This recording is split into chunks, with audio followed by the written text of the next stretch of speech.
নমস্কার বন্ধুরা, আমার চ্যানেলে আপনাদের সকলকে স্বাগত জানাই। আজ আমি তৈরি করেছি শিমের সবজি। তার জন্য আমি এখানে কিছুটা পরিমাণে শিম ছোট ছোট টুকরো করে কেটে নিয়ে ভালো করে ধুয়ে নেওয়ার পরে জলের মধ্যে ভিজিয়ে রেখেছি। নিয়েছি এখানে একটা টমেটোর টুকরো, দুটো পেঁয়াজ বড় বড় টুকরো করে কেটে নিয়েছি, সাথে 3টে কাঁচা লঙ্কা চিড়ে নিয়েছি। এবারে কড়াইতে দিয়ে দেব কিছুটা পরিমাণে সর্ষের তেল। তেলটা ভালো করে গরম করে নেওয়ার পরে জল ঝরিয়ে নেওয়া শিমগুলো দিয়ে দেব তেলের মধ্যে। লবণ হলুদ ছাড়াই আমি এখানে শিমটা ভেজে নেব প্রায় 5 থেকে 7 মিনিট মতো।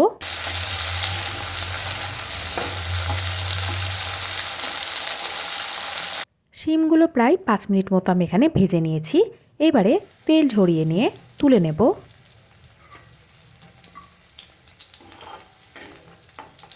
শিম ভেজে নেওয়া তেলের মধ্যেই দিয়ে দেব সামান্য পরিমাণে গোটা জিরে। 2 থেকে 3 সেকেন্ড মতো নাড়াচাড়া করে নিয়ে এর মধ্যে দিয়ে দেব চেরা কাঁচা লঙ্কা, সাথে দিয়ে দেব টুকরো করে কেটে নেওয়া পেঁয়াজ। আপনারা চাইলে পেঁয়াজগুলো কুচি করেও কেটে নিতে পারবেন। পেঁয়াজটা দিয়ে নিয়ে কিছুক্ষণ ভেজে নিতে হবে 5 থেকে 7 মিনিট মতো। পেঁয়াজগুলো কিছুক্ষণ ভেজে নিয়েছি, কালারটা অনেকটা চেঞ্জ হয়ে এসেছে।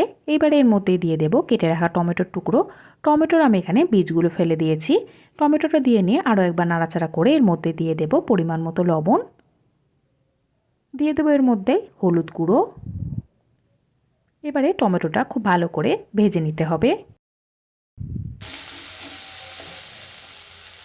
টমেটোটা খুব ভালো করে ভেজে নেওয়া হয়ে গেছে। দিয়ে দেবো এর মধ্যে 1 চা চামচ আদা বাটা, হাফ চা চামচ রসুন বাটা, দিয়ে দেবো সামান্য পরিমাণে কাশ্মীরি লঙ্কার গুঁড়ো, ধনে গুঁড়ো দিয়ে দেবো 1 চা চামচ।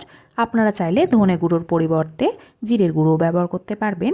সামান্য পরিমাণে জল দেব যাতে মশলাটা পুড়ে না যায়। এবারে খুব ভালো করে মশলাটা কষিয়ে নিতে হবে। মশলাটা কিছুক্ষণ কষিয়ে নেওয়া হয়ে গেছে। এর মধ্যে দিয়ে দেব ভেজে নেওয়া শিমগুলো। শিমটা দিয়ে নিয়ে আরও 10 মিনিট মতো আমি মিডিয়াম টু হাই ফ্লেমে নাড়াচাড়া করে নেব। সমস্ত কিছু খুব ভালো করে কষিয়ে নেওয়া হয়ে গেছে। দিয়ে দেব সামান্য পরিমাণে গরম জল, আরও একবার নাড়াচাড়া করে নেব। হাই ফ্লেমে ফুটিয়ে নেওয়ার পরে মিডিয়াম টু লো ফ্লেমে ঢাকা চাপা দিয়ে সেদ্ধ করে নিতে হবে। ঢাকাটা খুলে দেখে নেব সবজিটা তৈরি হয়েছে কিনা। দেখুন শিমগুলো একদম সেদ্ধ হয়ে গেছে। দিয়ে দেবো এর মধ্যে সামান্য পরিমাণে গরম মশলা গুঁড়ো। আরও একবার নাড়াচাড়া করে মিশিয়ে নেওয়ার পরে গ্যাসের ফ্লেমটা এই মুহূর্তে অফ করে দেব। দেখুন শিমের সবজিটি একদম তৈরি। আপনারাও চাইলে খুব সহজে এইভাবেই তৈরি করে ফেলতে পারবেন।